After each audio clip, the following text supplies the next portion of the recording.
नमस्कार दोस्तों, welcome to career support JEE. आज हम लोग बात करेंगे एब्स गाजियाबाद।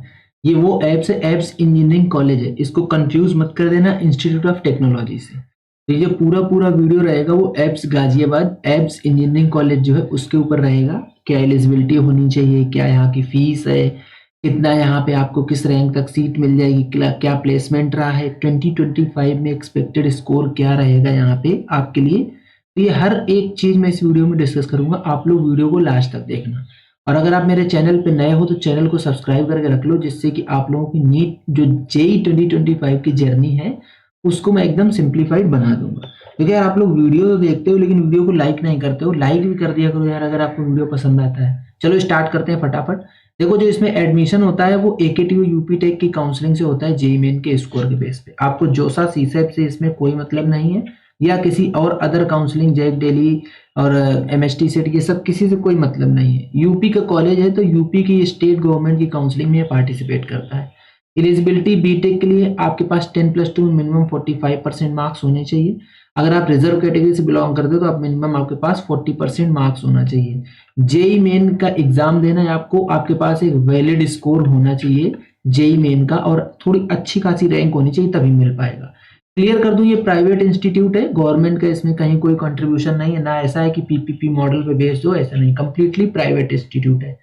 जो यहाँ पे टोटल सीट इनटेक रहेगा, सपोज 100 सीट है, सपोज अभी हाइपोथेटिकली स्पीकिंग, तो उसकी 85% सीट्स फिल करी जाएंगी यूपी टेक से, जो कि काउंसलिंग होगी ये वाली यूपी टेक से, और 15% सीट्स जो होंगी वो इनके मैनेजमेंट कोटा के अंदर चली जाएंगी। तो ये लोग अपने आप से उसको फिल करेंगे। अब बात आती है मैनेजमेंट कोटा की। अगर मैंने नाम ले दिया मैनेजमेंट कोटा का, तो ये होता क्या है मैनेजमेंट कोटा? मैनेजमेंट कोटा होता है कि जो यूपी स्टेट गवर्नमेंट परमिट करता है सीट्स, टोटल सीट्स, उनका 15% सीट्स जो होती हैं वो कॉलेज अपने आप से फिल कर सकता है, लेकिन उसके फिल करने की जो प्रोसीजर है वो यूपी गवर्नमेंट बताएगी। तो मैनेजमेंट कोटा से अगर आपको सीट चाहिए, यहाँ पे क्या होता है, अगर आपकी काफी ज्यादा लोअर रैंक है तो भी आपको सीट मिल जाएगी, क्योंकि ये मैनेजमेंट कोटा के बेस पे होता है, कॉलेज के हाथ में होता है। तो कॉलेज अपने आप से इसमें सीट्स फिल करता है, तो लोअर रैंक पे भी सीट मिल जाती है। इसकी एलिजिबिलिटी क्या होना चाहिए? सबसे पहले तो आपको कॉलेज की ऑफिशियल वेबसाइट पे अप्लाई करना है। आपके सामने ऑफिशियल वेबसाइट ये लिखी हुई है। इसके बाद इंस्टीट्यूट शॉर्ट लिस्ट करेगा कैंडिडेट्स को, उसके एग्रीगेट जो क्वालिफाइंग एग्जाम है ना, जैसे +2 का एग्जाम है, उसके एग्रीगेट मार्क्स पे और जेई मेन के स्कोर पे आपको कैंडिडेट स्कूल शॉर्टलिस्ट करेगा। इसके बाद आपका एक इंटरव्यू होगा। इंटरव्यू में कुछ मार्क्स आपके रहेंगे। इंटरव्यू वही 25-30 मिनट का, ये लोग ऑफिशियली बोलते हैं कि 25-30 मिनट का होगा, बट मैनेजमेंट कोटा में ऐसा as such I don't think कुछ एग्जिस्ट करता है। इसके बाद ये सारे स्कोर मिला के फिर डिसाइड करेंगे ये लोग कि किसको सीट देनी है, कौन इनके लायक है, कौन इनके लायक नहीं है। तो ये मैनेजमेंट कोटा का सीन होता है। इसी वजह से मैं बोल रहा हूं कि मैनेजमेंट कोटा में कुछ खास ऐसा होता नहीं है कि नहीं आपको बहुत ज्यादा परेशान होने की जरूरत है। अगर आपका सही से कॉलेज में बातचीत हो रखी तो आपको मैनेजमेंट कोटा से सीट मिल जाएगी। अब देखिए, जो 85% सीट्स जो कि यूपी टेक से फिल करी जाएंगी, यूपी टेक की जो काउंसलिंग होगी उससे फिल करी जाएंगी, उनमें 20% कोटा होता है ऑल इंडिया कोटा। क्योंकि देखो, यूपी एक ओपन स्टेट है, यहाँ पे किसी भी स्टेट का बच्चा आके एडमिशन ले सकता है। ऑल ओवर इंडिया से बच्चा आके यहाँ पे एडमिशन ले सकता है, कोई इशू नहीं है। तो ये जो 85% सीट्स हैं उसका 20% जो होता है वो ऑल इंडिया कोटा के लिए होता है। ये 20% सीट्स में ऑल इंडिया कोटा से बच्चे आएंगे, लेकिन वो बच्चे मतलब यूपी डोमिसाइल नहीं होने चाहिए, वो ऑल इंडिया कोटा से आते हैं। इसके लिए ऑल इंडिया कोटा की एलिजिबिलिटी क्या है? Candidates who have passed the qualifying examination from an institution located outside UP and whose parents are not domicile of UP। आपने अगर 10+2 आउटसाइड यूपी से कर रखा है और आपके पेरेंट्स यूपी के डोमिसाइल नहीं है तो आपको ऑल इंडिया कोटा से आना पड़ेगा। अगर आपने 10+2 यूपी के आउटसाइड से कर रखा है बट आपके पेरेंट्स यूपी के डोमिसाइल हैं तो आपको होम स्टेट कोटा का बेनिफिट मिल जाएगा। अब home state quota all India quota में डिफरेंस क्या है? देखो, ऑल इंडिया कोटा में ओनली 20% सीट्स हैं, ओनली 20%, ये देखो लिखा है ऊपर, ऑल इंडिया कोटा में ओनली 20% सीट्स हैं। बाकी जो रिमेनिंग वैकेंसी है वो सारी स्टेट कोटा में है। तो स्टेट कोटा में इसीलिए अगर आपकी लोअर रैंक भी है तो भी आपको वही सीट मिल जाएगी, जबकि ऑल इंडिया कोटा में थोड़ी अच्छी रैंक चाहिए तब आपको वो सीट मिल पाएगी। ये मेजर डिफरेंस है, इसलिए state quota all India quota का बेनिफिट दिख जाता है। अब जब यहाँ पे आपको एडमिशन मिलेगा तो कोई भी कॉलेज हो यूपी का जो कि यूपी टेक की काउंसलिंग में पार्टिसिपेट कर रहा है, वहां पे TFW सीट जरूर मिलेगी आपको, ट्यूशन फी वेवर सीट्स। इसमें क्या है, no tuition fee will be charge from the candidates admitted against such seat. इसमें सिर्फ आपको ट्यूशन फीस का ही वेवर मिलेगा। तो क्या होता है, जब आपकी जो सेमेस्टर फीस होती है उस सेमेस्टर की फीस में काफी सारी चीजें इंक्लूडेड होती हैं, उसमें आपकी ट्यूशन फीस भी होती है plus other development charges, university fees, exam fees, maintenance charges, ऐसे करके काफी सारी चीजें इंक्लूडेड होती हैं। तो अगर आपको TFW सीट के अगेंस्ट में आपको सीट मिल रही है तो सिर्फ और सिर्फ आपकी tuition fees he wave of होगी, बाकी जो भी अदर चार्जेस रहेंगे वो सारे के सारे अदर चार्जेस आपको पे करने होंगे, उसमें कोई रिबेट नहीं मिलता है। आप ये मत सोचना कि किसी कॉलेज की 1,40,000 फीस है तो पूरी की पूरी आपको वेव ऑफ हो जाएगी, नहीं, वेव ऑफ नहीं होगी। उसमें जितना पार्ट ट्यूशन फीस का होगा सिर्फ वही वेव ऑफ होगा, बाकी जो कुछ भी अगर वन टाइम सिक्योरिटी डिपॉजिट है कोई या जितने एडिशनल चार्जेस हैं वो सारे के सारे आपको देने होंगे। अब ये TFW सीट्स होती कितनी है, 5% टोटल सीट इनटेक का होती हैं। अगर किसी कॉलेज में 100 सीट्स हैं जो कि CSE की हैं तो ओनली 5 सीट्स होंगी जो TFW सीट्स होंगी। ये TFW सीट्स मोस्टली जो होम स्टेट के बच्चे होते हैं उनको मिलती है, क्योंकि TFW सीट के लिए एलिजिबिलिटी भी चाहिए। एलिजिबिलिटी क्या चाहिए, आपकी जो फैमिली इनकम है वो लेस देन होनी चाहिए 2.5 लाख रुपए per year from all sources. 2.5 lakh रुपए। आप लोग इसको EWS से कंफ्यूज मत हो जाना, EWS के सर्टिफिकेट की एलिजिबिलिटी दूसरी है। TFW की जो एलिजिबिलिटी है वो ये है कि आपके जो फैमिली इनकम है, जो रिसोर्स है, वो सिर्फ 2.5 लाख रुपए पर ईयर या उससे कम ही होना चाहिए, तो ही आप TFW सीट के लिए एलिजिबल हो। ये आपको सर्टिफिकेट देना पड़ेगा, जो इनकम सर्टिफिकेट आप लगाओगे उसमें 2.5 लाख रुपए से नीचे की इनकम रहेगी तो आप TFW सीट के लिए एलिजिबल हो, अदरवाइज TFW सीट के लिए आप एलिजिबल नहीं हो। आगे देखते हैं क्या है। अब ये बात आ जाती है सीट इनटेक की कि एब्स गाजियाबाद में कितनी सीट इनटेक है, किस ब्रांच की कितनी सीट्स हैं। देखो, कंप्यूटर साइंस जो कोर CSE है उसकी 1080 सीट्स हैं। यहाँ पे ये जो डेटा आपको दिखा रहा हूँ ये इनकी ऑफिशियल साइट से लिया हुआ है, तो मैंने इसमें कुछ एडिट भी नहीं इसीलिए किया जिससे कि कहीं ऐसा ना हो कि कोई टाइपोग्राफिकल एरर हो जाए, उसी में बच्चे पॉइंट आउट कर दें कि भाई आप तो गलत डेटा दे रहे हो।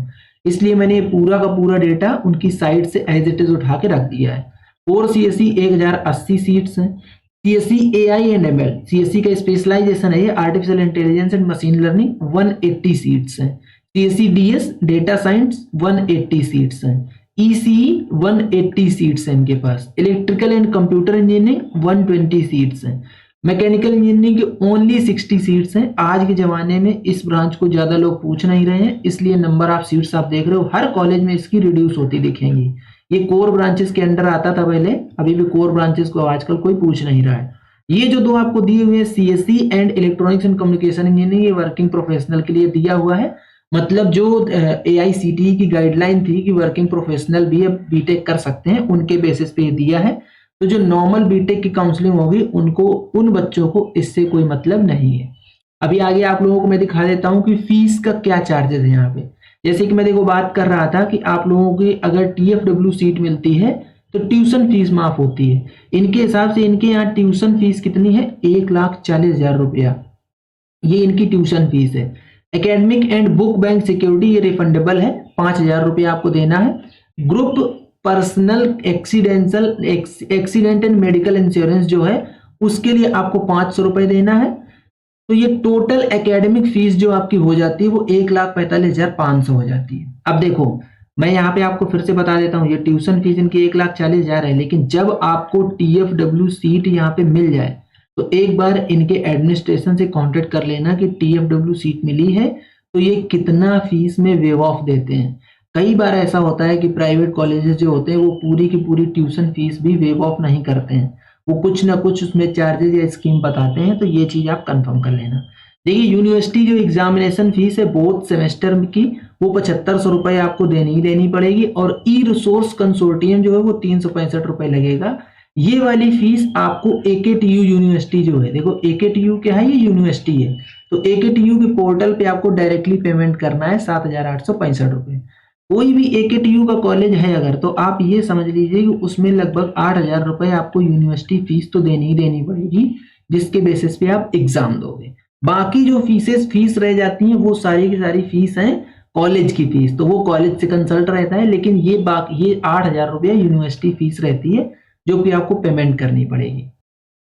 चलिए प्लेसमेंट स्टेट्स की बात कर लेते हैं कि abs Ghaziabad, abs engineering college Ghaziabad में आपको क्या प्लेसमेंट मिलने वाला है। देखो ये जो डेटा आप लोगों के सामने है ये 2024 का डेटा है।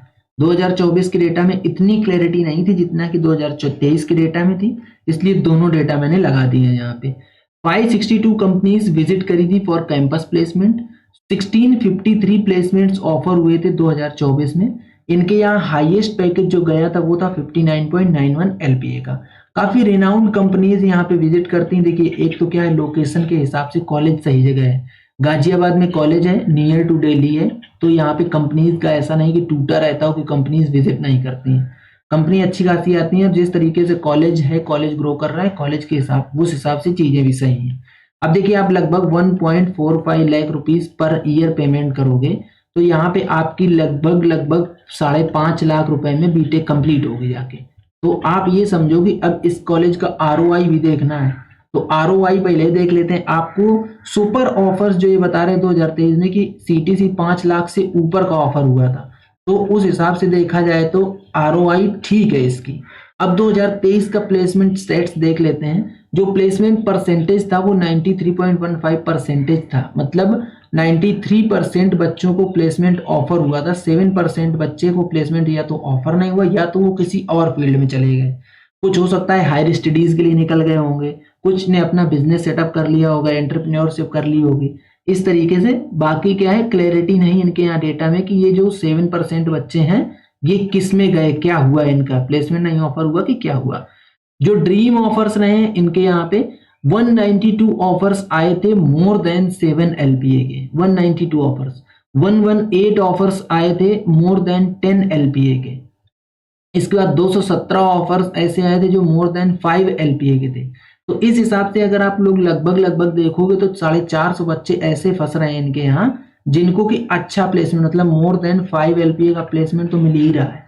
एवरेज प्लेसमेंट इन्होंने कहीं दिखाया नहीं, इसीलिए मैं बोल रहा हूं कि अगर 5 LPA भी ऑफर हो रहा है और टोटल आप 5.5 लाख से ज्यादा नहीं यहाँ पे खर्च पाओगे, जो यहाँ पे इनको आप पेमेंट करोगे, तो ROI अगर देखोगे तो ROI ठीक है। मैं ROI इसलिए चिल्लाता रहता हूँ ताकि आप लोग जो यहाँ पे खर्च कर रहे हो उसका आपको रिटर्न भी मिल जाए। ऐसा ना हो कि आपने 10 लाख तो खर्च कर दिए फिर आपको 5 LPA का प्लेसमेंट मिल रहा है, तो फिर तो मतलब हो गया आपका। इसलिए मैं बोलता रहता हूँ कि ROI आप कॉलेज की जरूर देख लिया करो। ये इनके यहाँ का प्लेसमेंट स्टेट्स था। अब आप लोगों को ये भी दिखा देता हूँ कि 2024 का क्या कट ऑफ रहा था यहाँ पे और 2025 में क्या एक्सपेक्टेड कट ऑफ रहेगा। देखिए ये डेटा मैं दे रहा हूँ आप लोगों को 2024 के लास्ट राउंड का, मतलब 2024 में जो राउंड 4 हुआ था उसका डेटा मैं आप लोगों को दूंगा। इसके बाद स्पॉट राउंड भी हुआ था यहाँ पे, ठीक है। तो स्पॉट राउंड में क्या होता है कि उसमें किस रैंक तक सीट मिल जाए ये अभी से बोल पाना मुश्किल हो पाता है, क्योंकि जब काउंसलिंग चल रही होती है उस समय ये होता है कि कितनी वैकेंट सीट रह रही हैं और कितने बच्चे स्पॉट राउंड में पार्टिसिपेट कर रहे हैं, उसके बेसिस पे सीट मिलना और रैंक अप एंड डाउन होती रहती है। तो आप लोग जो बेस बनाओगे वो बेस आप लोगों को बनाना है राउंड 4 को ही, क्योंकि राउंड 4 तक ही और इस हिसाब से एक आइडिया लग पाता है कि आपको कितने रैंक तक सीट मिल जाएगी, ठीक है। तो राउंड 4 का मैं डेटा आपको ये दे रहा हूं। जो कोर CSE मिली थी ऑल इंडिया कोटा से ओपन कैटेगरी वाले बच्चे को, वो 2,16,492 पे क्लोज हो गई थी। जितनी भी मैं आपको रैंक बताऊंगा ये पूरी 2024 की कट ऑफ है और क्लोजिंग रैंक आपको दूंगा मैं कि इसी रैंक तक सीट मिल पाई थी। कोर CSE जो है होम स्टेट वाले बच्चे को ओपन कैटेगरी से 3,882 पे क्लोज हो गई थी। जब हम लोग ECE की बात करते हैं तो ऑल इंडिया कोटा से ओपन कैटेगरी वाले बच्चे को 3,86,370 पे सीट क्लोज हो गई थी। होम स्टेट की जब बात करते हैं ओपन कैटेगरी वाले बच्चे को तो 5,85,727 पे क्लोज हुई थी। अब देखो जो मैं बात कर रहा था आप लोगों से कि होम स्टेट और ऑल इंडिया कोटा का क्या फर्क पड़ता है, वो आप यहाँ पे देखो, यहाँ पे 2,16,000 पे क्लोज हो गई कोर सीएससी, वहीं 3 लाख तक खींच के लेके गया है जो कि आपको कोर सीएससी मिली है होम स्टेट वाले बच्चे को। तो ये डिफरेंस हो जाता है होम स्टेट और ऑल इंडिया कोटा से पार्टिसिपेट करने में यूपी में। ठीक है, इस चीज को आप लोग ध्यान रखना। तो अगर आपका होम स्टेट कोटा बन रहा है तो उसको जरूर अवेल करना है, इसका आप लोगों को बेनिफिट 101% मिलेगा। अगली ब्रांच मैकेनिकल इंजीनियरिंग की बात करते हैं, जो कि यहाँ पे एक ऐसी ब्रांच है जिसकी सीट इनटेक 60 का है। ये ऑल इंडिया कोटा से ओपन कैटेगरी वाले बच्चे को 9 लाख तक सीट मिली है। मतलब आप ये समझो कि अगर आपकी 9 लाख रैंक है और आप ऑल इंडिया कोटा से बिलोंग करते हो तो आपको एब्स गाजियाबाद मिल जाएगा। और 100% ये अगर होम स्टेट की हम लोग बात करेंगे तो ये 10 से 11 लाख तक खींच के जाएगी। मतलब अगर आपके पास 10 से 11 लाख रैंक है और आपको कॉलेज चाहिए एब्स, तो एब्स इंजीनियरिंग कॉलेज आपको मिल जाएगा। बट आपको ब्रांच कौन सी मिलेगी? मैकेनिकल की ब्रांच आपको लेनी पड़ेगी। अभी आगे और भी मैं डेटा आप लोगों को दे देता हूं अदर ब्रांचेस का। ये देखिए, ये जो अदर ब्रांचेस की हैं, अभी बात कर लेते हैं CSC AI and ML, artificial intelligence and machine learning की। जो ऑल इंडिया कोटा से बच्चा आया था, ओपन कैटेगरी के था, उसको 2,24,348 पे सीट क्लोज हुई। और होम स्टेट वाले बच्चे को 3,23,836 पे सीट क्लोज हो गई। तो एआई एंड एमएल आपको 3,23,836 पे क्लोज हो रही है। वहीं हम लोग कोर सीएससी की बात करते हैं तो कोर सीएससी लगभग 3 लाख तक मिल जा रही होम स्टेट से। तो अगर 3 लाख तक अगर आपको कोर सीएससी होम स्टेट से मिल रही है, अब हम लोग 2025 के सिनेरियो में अगर बात कर लें तो 2025 के सिनेरियो में लगभग अगर आपका 75 परसेंटाइल बन रहा है तो भी आपको कोर सीएससी मिलने के चांस है एबीईएस में। ये तो आपको राउंड 4 का डेटा दिखा रहा हूं और कोर सीएससी का डेटा दिखा रहा हूं। सीएससी की स्पेशलाइजेशन तो देखो 3 लाख के ऊपर भी जा रही है।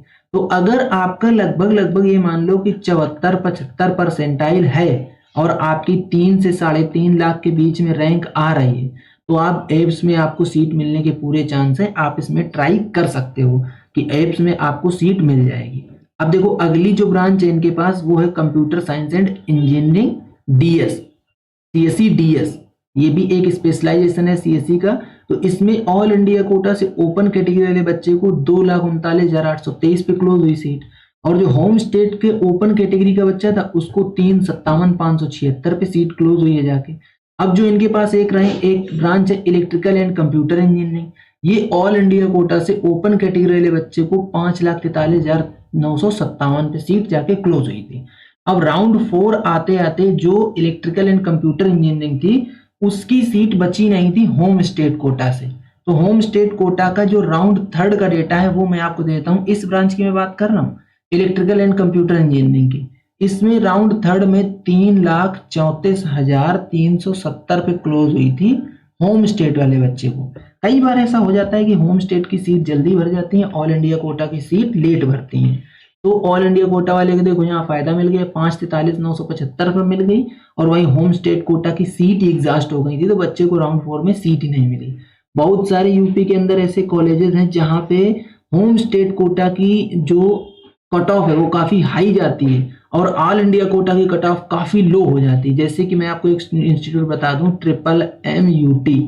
इसमें कई बार ऐसा देखा गया है कि ऑल इंडिया कोटा से बच्चा आएगा उसको काफी लोअर रैंक पे सीट मिल जाएगी, वहीं होम स्टेट के बच्चे को काफी अपर रैंक पे सीट मिलती है। अब देखो ये एक मैंने कॉलेज आपसे डिस्कस किया एब्स गाजियाबाद, एक मैं डिस्कस कर चुका हूं आपसे PSIT। अब आप लोग दोनों या तो वीडियो देख लो फिर कंपेयर कर लो कि आपके लिए कौन सा बेस्ट रहेगा। नहीं तो मैं नेक्स्ट वीडियो जो लेके आऊंगा वो इन दोनों कॉलेजेस को कंपेयर करके वीडियो लेके आऊंगा, जिससे आप लोगों को एक ये आइडिया लगेगा कि ये दोनों कॉलेज एरिया वाइज अपने अपने एरिया में अच्छे हैं। जैसे गाजियाबाद में ये एक अच्छा कॉलेज है और PSIT क्या है कानपुर में है। तो अगर आप लखनऊ, कानपुर, बरेली और इस तरफ झांसी की तरफ के रहने वाले हो तो आपके लिए PSIT मेरे हिसाब से सही रहेगा एरिया वाइज। और अगर आप वेस्टर्न यूपी के रहने वाले हो तो गाजियाबाद की साइड आप जा सकते हो, एब्स में चले जाओगे। ये दोनों एक बेसिक सा आइडिया मैंने आपको दिया है, ठीक है। अब 2025 का डेटा भी मैंने दे दिया कि अगर आपको एब्स में एडमिशन चाहिए, एब्स में एक अच्छी ब्रांच चाहिए, तो लगभग अगर आपकी 3.5 लाख रैंक आ रही है ऑल इंडिया से तो आपको सीट मिल जाएगी। और अगर आप नहीं ऑल इंडिया से नहीं होम स्टेट से अगर आपकी 3.5 लाख रैंक आ रही तो सीट मिल जाएगी। और जब ऑल इंडिया कोटा की बात करते हैं तो लगभग अगर आपकी 2.5 लाख रैंक आ रही है तो भी आपको यहाँ पे एक सीट मिल जाएगी। ये 2025 का एक्सपेक्टेड अनुमान है। ठीक है, तो ये था पूरा कंप्लीट वीडियो। अगर आपको वीडियो पसंद आया तो वीडियो को लाइक करो, चैनल को सब्सक्राइब करके रख लो, बेल आइकन दबा लो, जिससे कि आप लोगों को इस तरीके का अपडेट मिलता रहे। आज का वीडियो यहीं तक, मिलेंगे नेक्स्ट वीडियो में नए डेटा के साथ। तब तक के लिए बाय बाय।